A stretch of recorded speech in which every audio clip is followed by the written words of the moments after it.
All right, good evening, everyone. I am the Mad Computer Scientist. On this channel, I discuss math, computer science, and technology topics that are of interest to me. But before we begin, I would like you to do me a favor if you have not done so already. Please remember to hit that like button, be sure to smash the subscribe button, and if you find this content useful, be sure to share it out. Before we get into the meat of tonight's video, we're going to do a few things just to make sure everything is working the way I would like it to do, so we'll do the tech check portion. And I know you're not going to be interested. All right, we can see the sound is working there. We can also see there's another issue that I need to take care of, and the sound is now going through my headset. Give me a second and I will confirm that is indeed correct. Yes, the sound is going through my headset. Now, let's make sure that's sound off. Now we just need to go to the next thing. We need to full screen the video over here, and we need to share it so other people can watch it.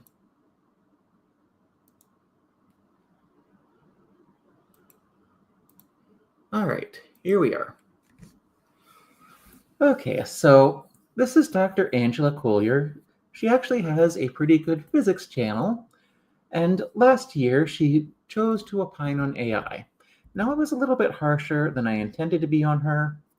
It's not really that big a deal since I believe our disagreement is purely semantic, and as she said in the original video, anyone with a computer science degree can pick what she's saying apart.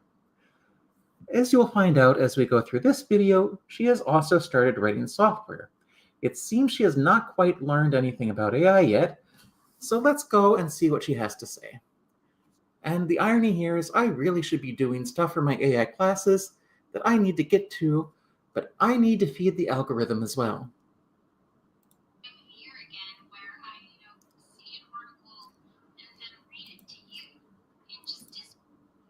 All right, give me a second here.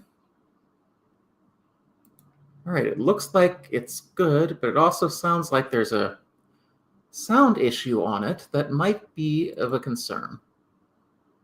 Is there any way I can fix that? I don't think so. That's kind of weird. Well, let's get into the video.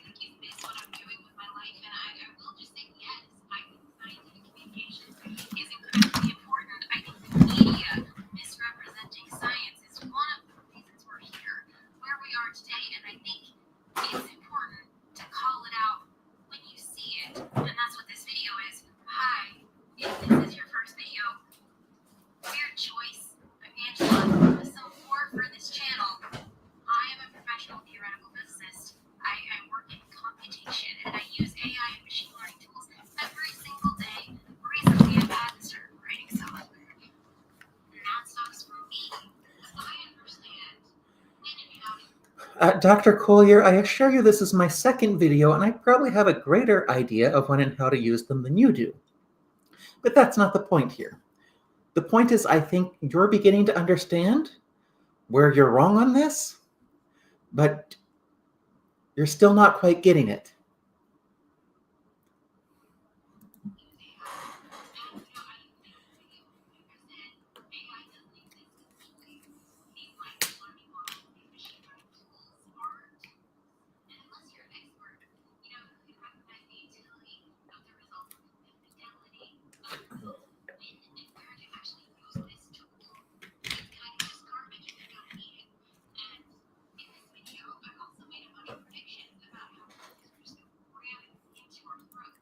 Yeah, I'm trying to figure out what the issue with that is. And I don't know what's going on because it doesn't seem to be on my end. Maybe if we reshare it and do something with the volume, that'll help. Let's see if we can fix that.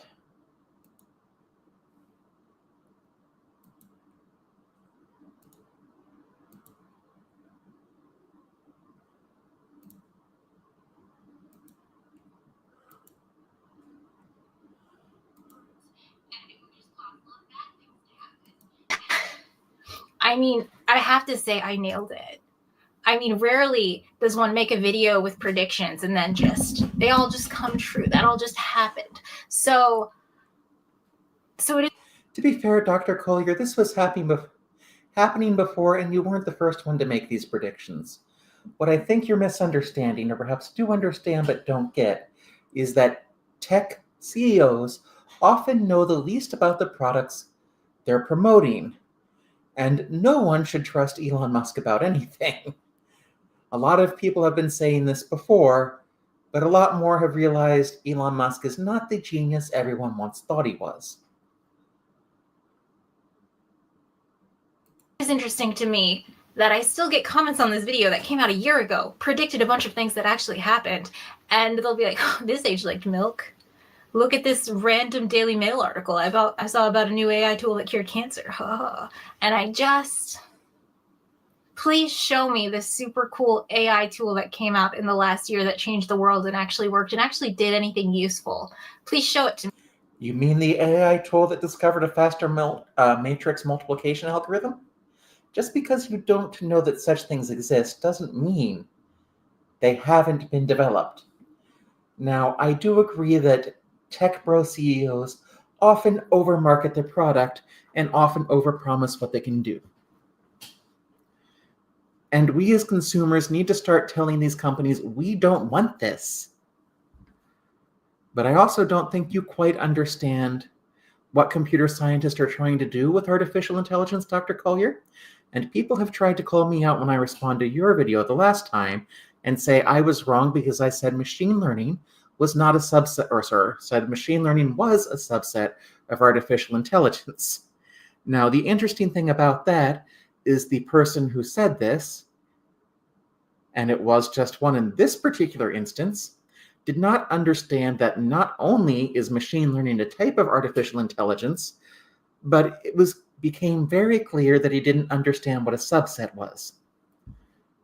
Of course, in the same video, I also misdefined the difference between a proper subset and a subset, but usually for colloquial usage, we mean proper subset when we use the term subset. I mean, link it to me. That'd be great. Like, I understand when it's used for scientific research. Do that every day. What are you referring to? Is it that super cool AI tool that told Matthew McConaughey to find a restaurant that would not put him outside at a dining table during a hurricane? Is that the tool? Do you mean like the AI tools that can help us diagnose cancer earlier? Those are valid things. They're not perfect yet, but they can be a useful diagnostic tool. The booking app I used didn't have Agent Force, so an AI agent didn't know to move my reservations inside or know what I like to eat. This company is trying to trick its investors into thinking this tool is so useful that they paid for a Super Bowl commercial. Why does it seem like the way they plan to monetize their language learning models is to make decisions that we already make every day? Oh my gosh, Dr. Collier, are you telling me companies are deceptive in their marketing practices? I have never noticed that. No, the thing is, marketing is inherently deceptive. And a lot of people don't understand what large language models actually do. To simplify things, Dr. Collier, a large language model is using statistics and linear matrix algebra in order to come up with the next most likely word by solving a weighted graph theory problem. Like, I don't need you to AI shop for pants for me. I know how to do that. I'm not going to pay you to do that. It's very, Right? This store doesn't have Agent Force, so an AI agent didn't tip off the stylist as to what I might actually wear. Yes. Ooh. Why would I want an AI agent to do that? I know the whole thing I just did was like super annoying and I should try to be humble, but like I released a bunch of predictions and they came true. That's all I'm saying. Anyway, I think people are onto the bit now. Like, it's been 3 full years of these companies with this billion-dollar valuation, zero product, zero like useful utility to the software they're presenting us, zero ideas for how to monetize this. We get it. We get that it's not a thing that's useful at this moment. All right, Dr. Collier, let me stop you here. It actually is somewhat useful depending on what you're trying to do.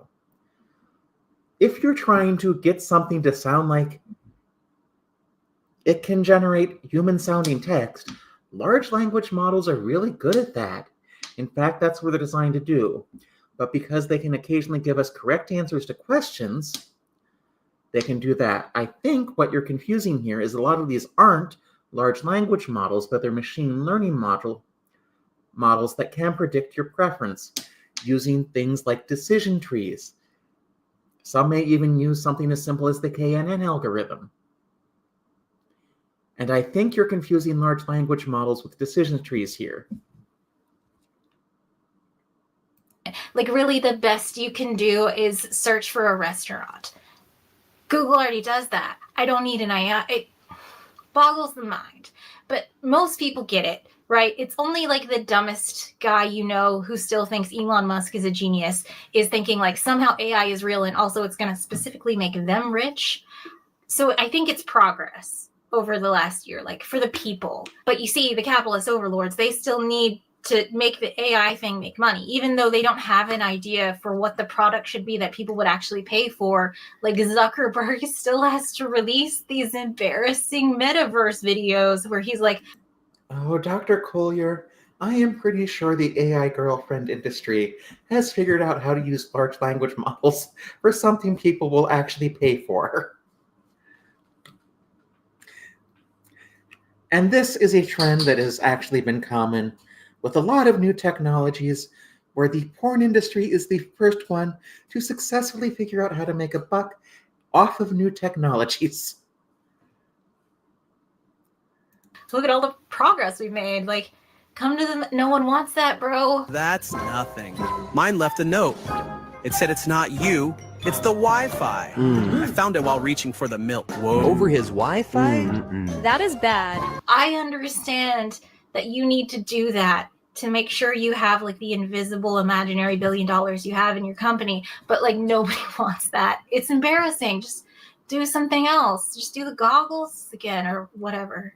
You can't buy a computer or a cell phone or a washer and dryer set without some garbage AI tool that nobody wants that claims. Dr. Collier, this is not a new trend either. You may have noticed how everything connects to the internet now. Mostly this is for data collection purposes. Many of these things don't even need to connect to the internet. My toaster does not need Wi-Fi to make good toast. In fact, it barely needs any Turing completeness at all to do its decision, to do what it needs to do. In fact, I would argue in that case, my toaster should not be able to pass any Turing completeness metric. Because I do not need my toaster to do what a Turing machine could do.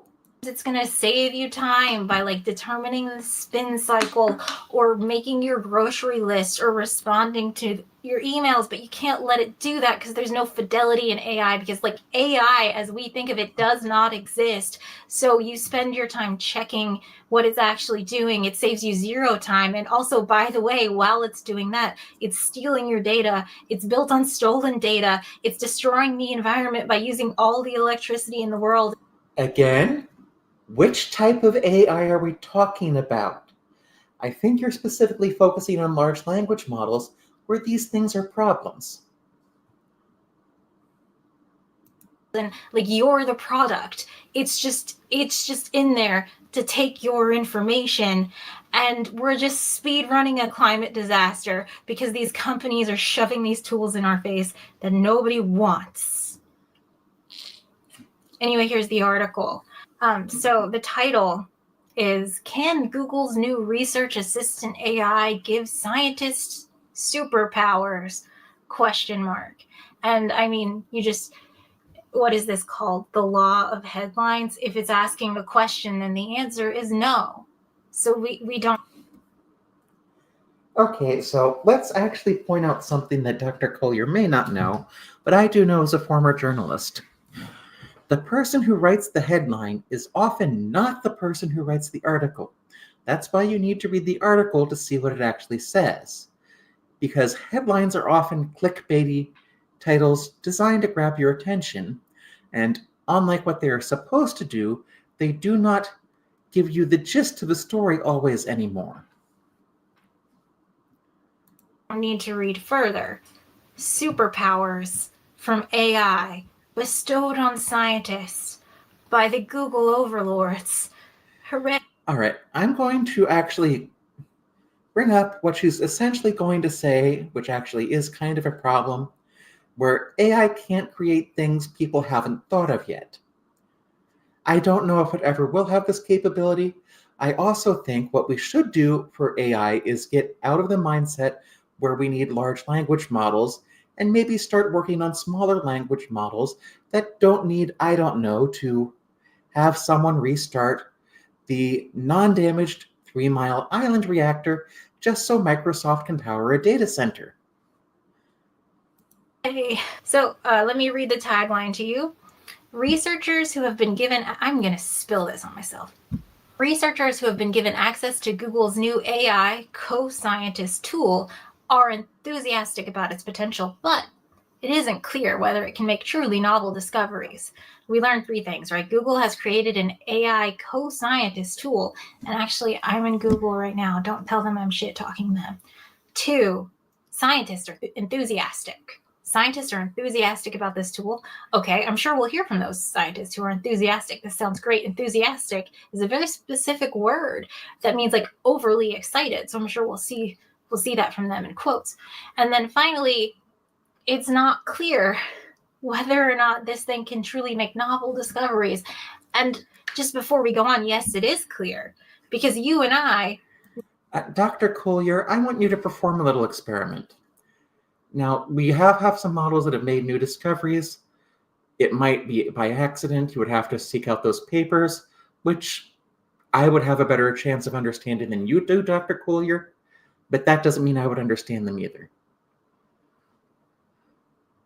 But I think what you're missing here is another thing you would know if you had been a journalist. I think this is a press release, which is often put out by these companies to promote their products.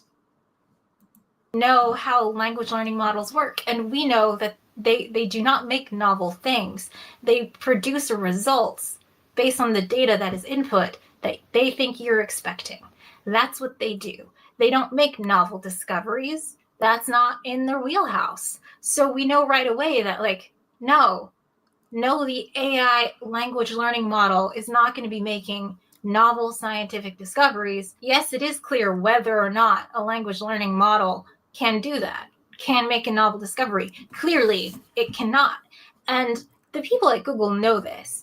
I'm sure the person that wrote this article also knows this. But I feel like for some reason they don't want you and I to know this, because their company would lose value if you knew that, actually, no, AI isn't going to be doing science for us because it's a computer. And that's not how science works.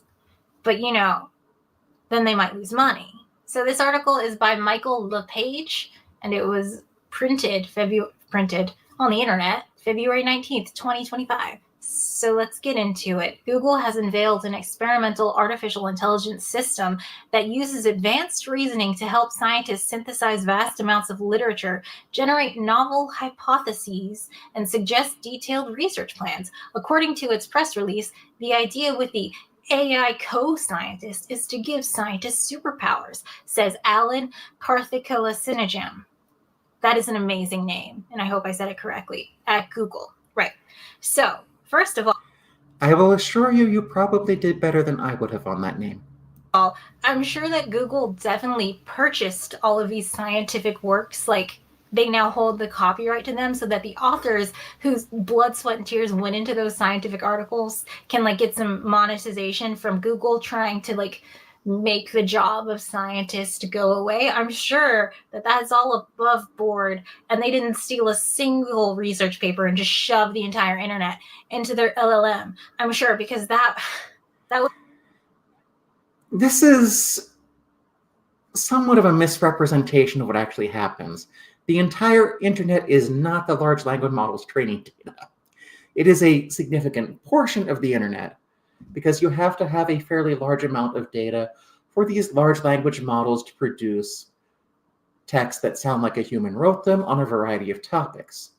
I suspect what is going to happen in the future is these models will be pared down to specific subjects, and they will be paired with more expert systems to make their results more accurate for specific tasks.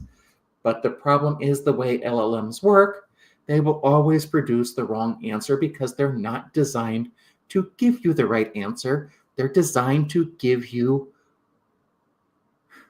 what sounds like a human wrote it based on your input. Would be evil, and we know Google isn't evil. They say so in their handbook. And honestly, I thought the headline was Oh, okay, they did used to say that in their headbook, but that has been removed. hyperbole. Like, you know how sometimes a science writer will do interviews and like call and write it up and then send it back to the scientists and be like, is this what you were trying to say? Does this make it clear? And then an editor will just be like, so the God particle is real, as the headline, and it's not anyone's decision other than the editor's. I thought this superpowers thing was like a last minute decision by the editor, but It would indeed to have LLMs that can do that. Purple rhymes with orange, but even if we had that, their answers on that subject wouldn't be always right, and it still wouldn't be able to come up with solutions to unsolved problems. Like if you try to ask Gemini or ChatGPT to solve the 3n plus 1 problem, all it can do is tell you that the problem is unsolved, and it's a famous unsolved problem in mathematics. Well, if you know what the 3n plus 1 problem is, you already knew that. Google guy, Alan Karthikelasingam, literally says, give scientists superpowers. It's not a radioactive spider. It's a language learning model. Like, you feed it a bunch of data in the form of scientific papers. And that leaves us with the question, what happens if a large language model gets bit by a radioactive spider? It develops an algorithm to respond to input based on how all those... No, Dr. Collier, the large language model does not develop an algorithm. those papers are written. So it spits something back at you that it has formulated from the text of all those papers. It's not a superpower. It's an advanced search engine. But you know... No, it's actually a pretty bad search engine. Search engines can quickly give you the results you're looking for and not try to give you the results it thinks you're looking for, although Google has used AI to do that for a long time. The fact that a lot of these tech companies actually use recommendation algorithms that use simple machine learning models to determine what they think our interests are has actually contributed quite a bit to society's polarization over the past couple of years. And this is one of the things that made me want to study artificial intelligence in the first place. This guy's an MD PhD, so maybe he knows what he's talking about. Maybe he literally thinks it's a superpower. I mean, he did say that very specifically. It gives scientists superpowers. I mean, he's a medical doctor. I'm not a medical doctor. I'm sure he knows what he's talking about, but also he works for Google. So the teams that tried it are enthusiastic about its potential, and these examples suggest that the AI co-scientists will be helpful for synthesizing findings. However, it is debatable whether the examples support the claim that an AI can generate novel hypotheses, and it just must be devastating to grow up with the intention of becoming a writer and then having to do this. Like, this was the byline. You already wrote this exact same sentence. We haven't seen anyone be enthusiastic about it yet, except for the guy who worked at Google. Like, we get it. We've heard there are enthusiastic people. I'm waiting to hear from them. Like, this is just word filler.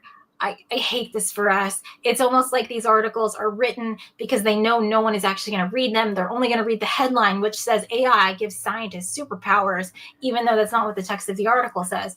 I think we haven't gotten to it yet. I also just really...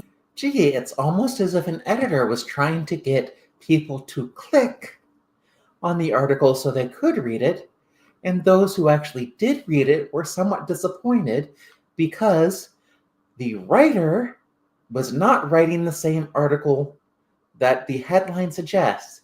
It's almost like this is a common thing with modern news reporting. It's annoying.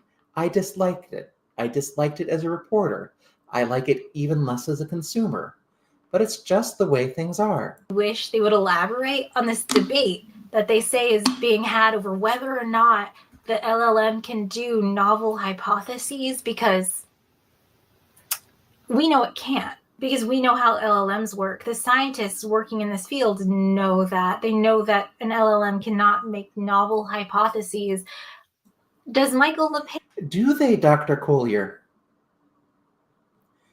I think you would probably be a little less sure about that, because even I'm not sure about that. Now, I know the current state of LLMs does not allow them to discover things humans haven't discovered most of the time, but there are other AI models where this does happen. know that?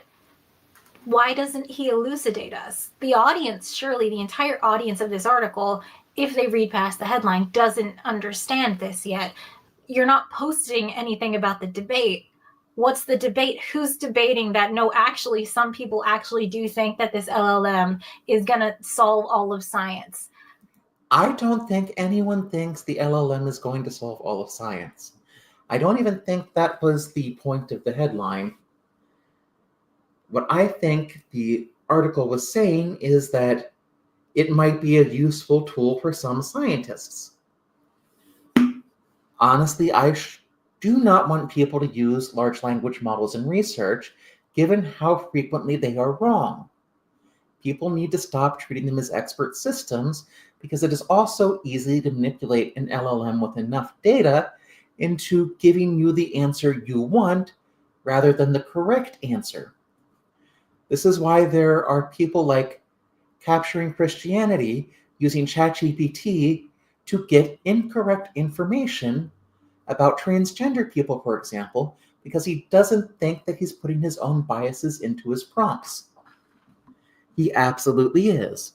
And while I am here, I would like to remind everyone to like, comment, and subscribe.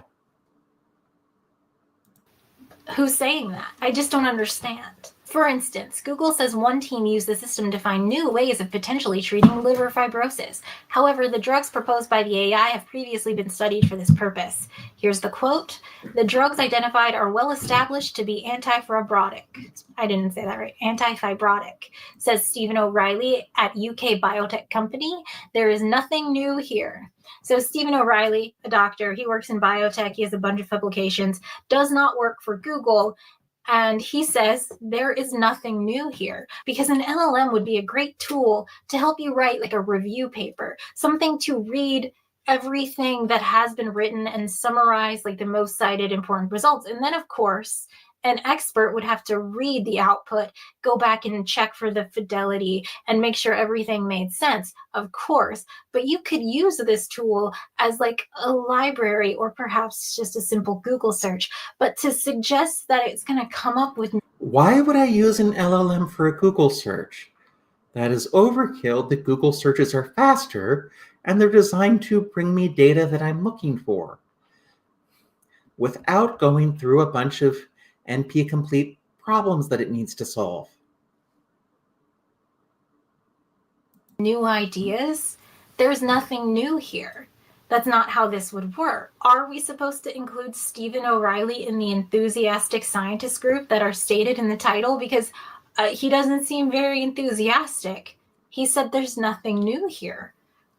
Team member Gary Peltz at the Stanford University School of Medicine in California says 2 out of the 3 drugs selected by the AI co-scientist showed promise in tests on human liver organoids, whereas neither of the 2 he personally selected did, despite there being more evidence to support his choices. So this group looked for drugs to do a thing. He came up with his own idea to test, man versus machine, the Google AI, and he's like, whoa, surprisingly, 2 of the drugs that the Google came up with seem like they could be promising. But the AI didn't make drugs, right? Dr. Collier, you've referenced the name several times. It's Gemini. And I think the problem is you're misinterpreting marketing material as an actual news story. The AI read a bunch of articles about different drugs and was like, maybe I try this, I guess. So that's what happened. And Gary Peltz, he works at Stanford. He's a PhD MD. He has a bunch of citation. He's like, whoa, it proposed treatments that I didn't even think of. The AI co-scientist led Gary Peltz into a new idea to test. Oh my God, oh my goodness. But notice that little line at the end where it says, Google gave him money to run this test. Okay. Guy who was paid by Google to say the thing was good says the thing is good is not an enthusiastic endorsement. But also that paragraph starts with the phrase, while the potential use of the treatment isn't new. So these drugs have already been used and tested to treat this illness. And the AI knows that because it's fed hundreds of thousands of studies, surely above board. Surely the scientists who work on that were paid for their labor before it was just shoved into Google's AI, I'm sure. But obviously a computer search program, like an LLM, is going to...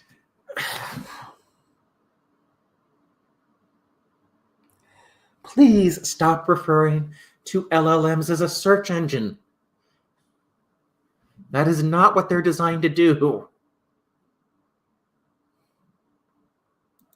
to be better at finding results than a human person with limited memory capacity, has not read all the articles, has not had access to all that information. The LLM will pull out more things than a human.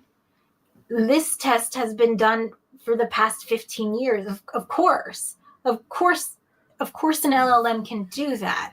These drugs have already been used to treat this illness, just not by this person. So yeah, this is a helpful tool, like I said, for something like a review paper to make sure you're getting all your options. But this is not making new science. This is just reading old results and presenting them to you. And the title of this article calls this a superpower. It's essentially a library. It's fast at finding information. It's a helpful tool. It is not doing new science. And all I'm saying is that we've heard from 2 separate... It's almost as if large language models aren't designed to do science, but rather come up with human-sounding text based on a prompt. Almost as if that's the only thing they're designed to do. Scientists in this article, and I've yet to see an enthusiastic endorsement of this tool that's going to change the world. That's actually a superpower, except for the guy who actually directly works for Google called it a superpower. So let us keep reading. In another paper, Jose Piñatas at Imperial College London and his colleagues describe how the co-scientist proposed a hypothesis matching an unpublished discovery. He and his team study mobile genetic elements, bits of DNA that can move between bacteria by various means. Blah, blah, blah. Unpublished work. So the way science works is you have an idea and you study a thing. And while you're studying that thing, hundreds of more questions come up, right? So while you're studying the one thing that you're going to write the paper up about, you're writing all this other stuff down to do later, right? So this is what happens. His group studied a thing. They saw a bunch of interesting stuff. They wrote up one paper, they published it, and then they wrote up and have yet to publish the next results. So what they're suggesting is that the Google AI co-scientists read all the papers, read their paper, and then discovered the unpublished result that Jose Piñatas and team have written up but not yet put on the internet to publish. Okay, wow. That sounds exciting. AI tools. Okay, but there's a problem with what you're doing here, Dr. Collier, and I don't think you realize it. What you just suggested is not how LLMs typically work. If the new paper was not in its training data, it would not have read it. The ChatGPT models are basically new models where the training data is updated, and hopefully over time the models get more accurate as some hallucinations are found and corrected. Now, given how frequently AI hallucinates, I don't think you should trust it for this. I am guessing what happened here is there were a lot of people speculating in the other papers that were part of its training data that this particular undiscovered treatment, or was it drug, was a possibility, and it spit it out as a possibility because a lot of the papers it was referencing in its data to come up with the suggestion were saying that it was a possibility that might be accomplished with future research. The paper that was unpublished by these people would not be in its training data. Because that would mean that the AI had found something new, a thing that shouldn't be possible. So what's in this LLM? What's happening here? And I mean, maybe this is the enthusiastic endorsement. We were shocked, says Pinatas. I sent an email to Google saying, you have access to my computer. Is that right? Because otherwise, I can't believe what I'm reading here. So like, Wait, you mean Google might be spying on you? I think people will find that one hard to believe. maybe this is it. Let's keep reading. What is clear is that it was fed everything it needed to find the answer, rather than coming up with an entirely new idea. Everything was already published, but in different bits. The system was able to put everything together. You see, the team had actually published those results in 2023, and the language learning model did have access to it, so it just did what language. So if it was part of its training data after the new model was released, no problem. And yeah, she's probably correct. The person just forgot it. Learning model to do, and pulled all the relevant information together and used an algorithm to create sentences. So I mean, Professor Jose Pinatas is like really impressed, I guess. I guess that's an enthusiastic endorsement, but like, you gave it all that information. It is functioning exactly how you expect an LLM and exactly how you would use an LLM. I mean, it just did a literature review. Like, where is the superpower? You knew it could do that. You just forgot it had that paper. Why is this news? Why is this in the news? It's literally a functioning LLM, which is great, can be used as a tool. You have to check the results yourself because there's no fidelity. AI doesn't exist, but like... Can we please stop using that phrase if we don't know what AI actually is? Because that's been my problem here, Dr. Collier. You're using that phrase without really defining it. Do you mean it's not actually intelligent? Because no computer scientist will tell you artificial intelligence is intelligence in the human sense. In fact, the most famous paper that started this all off, and even though the test doesn't have as much meaning as it used to, says asking if computers can think is asking the wrong question. Rather, artificial intelligence is a simulation of human intelligence, specifically for tasks that normally require human intelligence. It's not new here, but also Pinata's group had already done this research. They're suggesting that the AI tool didn't know about this paper and then came up with an idea, but like, they had already done that research. They had already gotten so far into that project that they had written it up. So even if the LLM had suggested that idea, remember it didn't because it had access to that paper that wasn't fully published yet, why would you pay Google? But you just said it was published in 2023, and if I recall, this article came out at the end of 2024, and it was probably already in Gemini's training data, if I'm understanding the situation. $30,000 a year for that. Like, what exactly is that offering you that traditional just scientists coming up with a bunch of ideas doesn't? Why specifically would you pay Google money to come up with hypotheses for you? A thing that just, there's no short supply of interesting questions to ask in science. Why would anyone ever pay Google $1 million a year for this?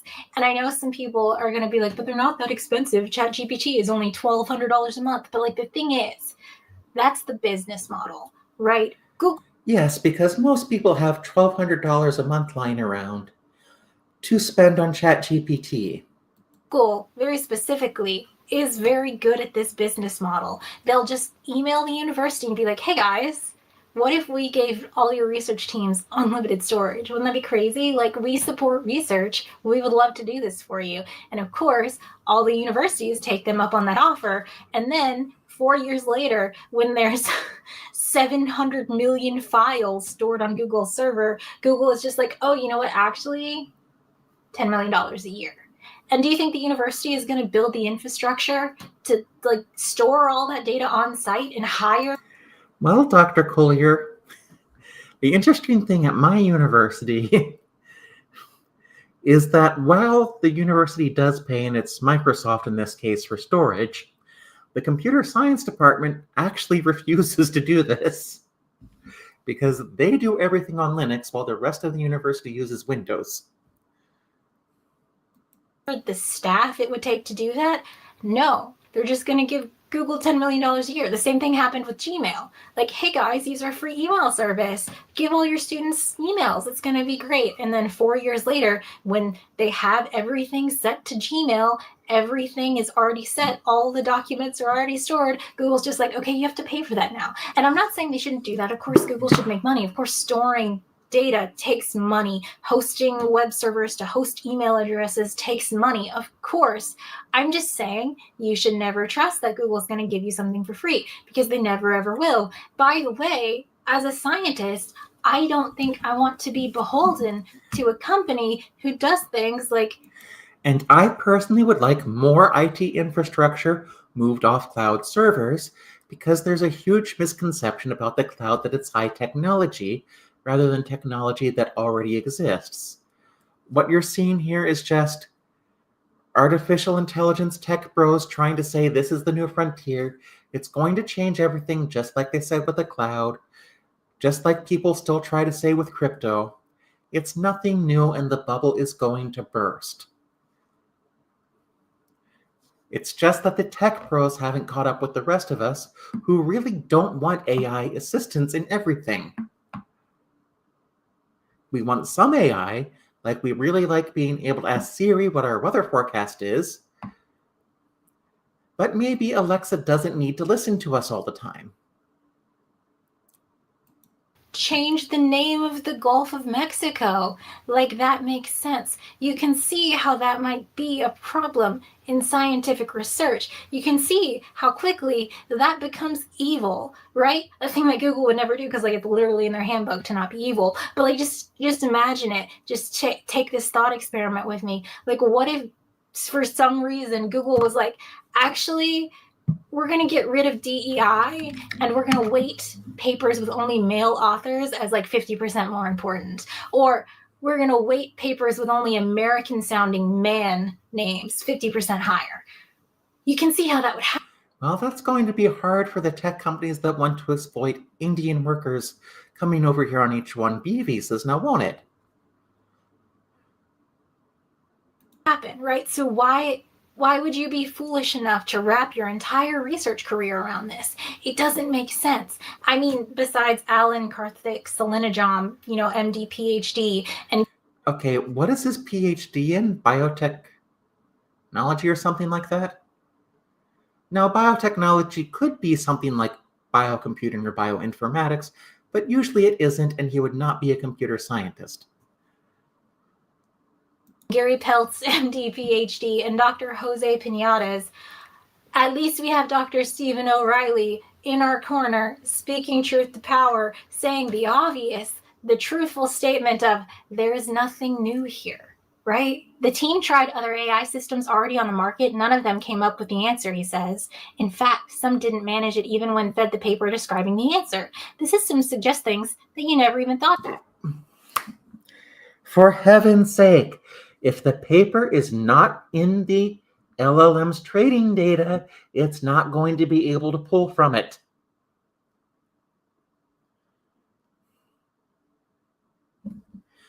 Why are you having such a hard time grasping this concept? About. Except you did, Pinatas. You did because you already wrote that paper. Like, what are you talking about, dude? Who hasn't received any funding from Google? I think it will be game-changing. Jose, come on. At least make them buy you dinner before. Here's another line from the article. In 2020, Did anyone else see a weird skip there? That was not me. I think she did a jump cut. 2023, however, the company announced that around 40 new materials had been synthesized with the help of GNOME AI yet. According to a 2024 analysis by Robert Palgrave at the University of London, not one of the synthesized materials was actually new. This is nothing new. And yet the headline calls it a superpower. So Dr. Palgrave coming in clutch with none of this is new. But also, you and I know this because LLMs do not make new things. That is not what they do. To suggest Oh, that's not true. They definitely make new and interesting errors. that they do that, or to suggest that there is a debate about whether or not they can make new things, is a not true statement. They rearrange things. They're very good at that. They search things. There is very much a debate about whether or not they can make new things. But part of the debate is about the nature of how we humans create new things, because we generally don't just whole cloth create something new. We're going to create new things based on what we already know. But I do agree that there seems to be a little bit more spark of creativity in what humans can produce. And eventually someone will probably figure out something like the 3n+1 problem, or P versus NP, or, from your own field, Dr. Collier, the three-body problem. They're very good at that. They are tools to be used by experts who can check the results. They can rearrange data in new ways that maybe a human wouldn't think about, but they do not make new things. That is not how this works. In no way should this be called a co-scientist any more than you would call like the library a co-scientist. Like, what is Google's role expected to be in this? Like, are you allowed? Let me help clarify Google's role in this for you. Google's role is putting out marketing garbage to try to get people to buy what they're selling here. That is what this is. To sue Google when you get fired and all your papers get retracted because you used their co-scientists and they gave you a bunch of fake papers that they hallucinated, but like, it's fine. We're gonna ignore that that's a problem. So I don't think that. I cannot tell you how many people I know in real life who said, I have AI backing me up. In fact, I even had another YouTuber say they were right about AI because they got their answer from AI. I just ended that conversation when they told me computing machinery and intelligence had nothing to do with AI. Because at that point, I know I couldn't take them seriously. This is a co-scientist at all. I think it's disingenuous to call it that. It's frustrating. Anyway, despite his findings, Palgrave thinks AI can help scientists. In general, I think AI has a huge amount to contribute to science if it is implemented in collaboration with experts in their respective fields, he says, which, like, yeah, of course. I'm a scientist. Hi, I use AI every day. I understand AI and machine learning and language learning models are fantastic. Hi, I'm a computer scientist. I code things for AI every day. Well, not quite, but there are computer scientists who do. Fantastic tools. And of course, we use them on very specific scientific implementations, right? What Dr. Palgrave said is not that Google's AI co-scientist is a great tool. He said AI is a great tool when used with experts. Is this? So that is what's called a misleading statement. Is this the endorsement claimed in the byline? Because he said nothing about Google. He said AI is a tool. I just think the media could be a little more honest about what they're saying in their article.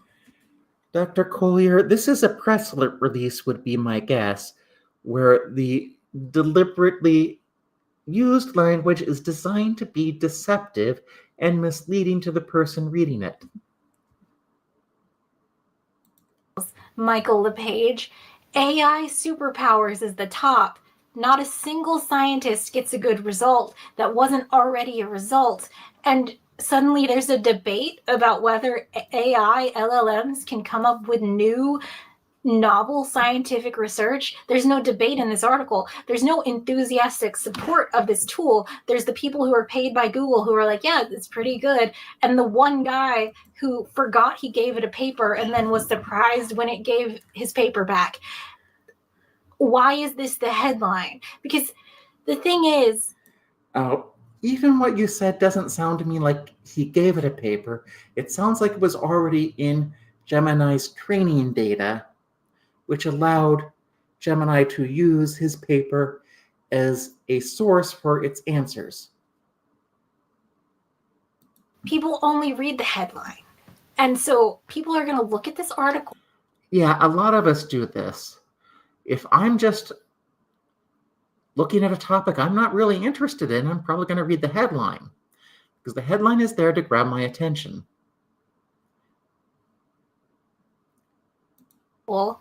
Michael LePage, and they are going to say, I heard that scientists don't even do science anymore. They just use AI. I heard that AI can do all the science.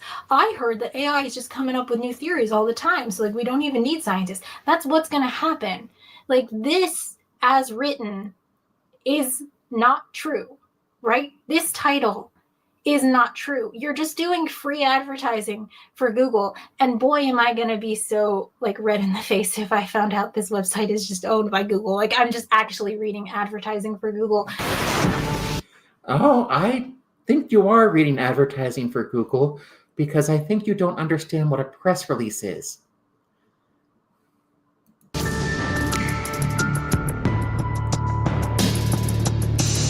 Because none of the scientists gave a ringing endorsement. Wait, this wasn't... Oh, I should have seen that coming. You read an article in the Daily Mail and are surprised it's clickbaity, exaggerating, and probably just flat out wrong. I believe there's a reason why the British call this newspaper the Daily Mail, Dr. Collier. Only that scientists use AI tools as long as they're experts and can understand the output, which is what everyone said a year ago on this video. So like this is nothing new. It's a quote of the video. This is nothing new. So why is it being reported on like this? And the answer is because you want people to click on it. You know they're not going to read it. And you know they're just going to take away the little nugget of like, I heard scientists don't even do anything anymore. And I feel like that's bad, man. I feel like that's bad. All right, well, hopefully this time I was a little bit nicer to Dr. Collier than I was last time. I'm not sure why I was so aggressive last time. It was not my intent. But in this case, I think she's just fallen for a Google press release that was released to the Daily Mail. And sometimes reporters, particularly reporters for print outlets or websites, will pick up a press release as an actual news story if they need content. Companies actually pay to put these press releases out as a form of marketing.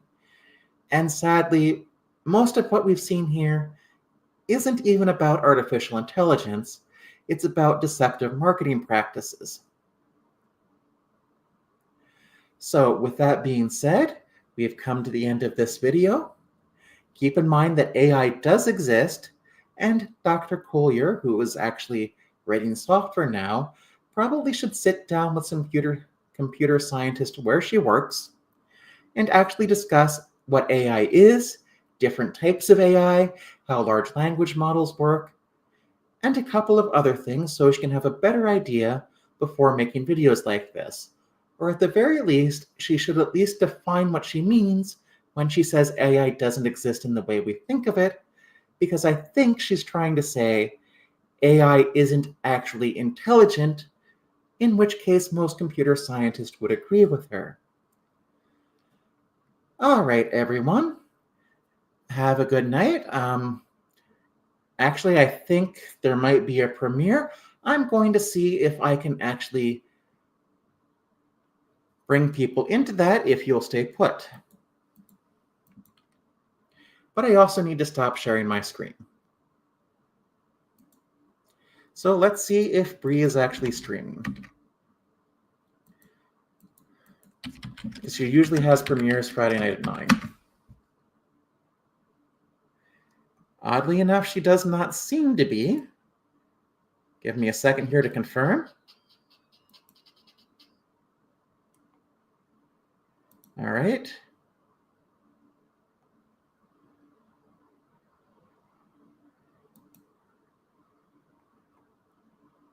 She is not going until 10:30. There was a kitty on my screen. Well, Athena's here somewhere. All right, everyone. Have a good night. Go out and write some code, and remember to like, comment, and subscribe.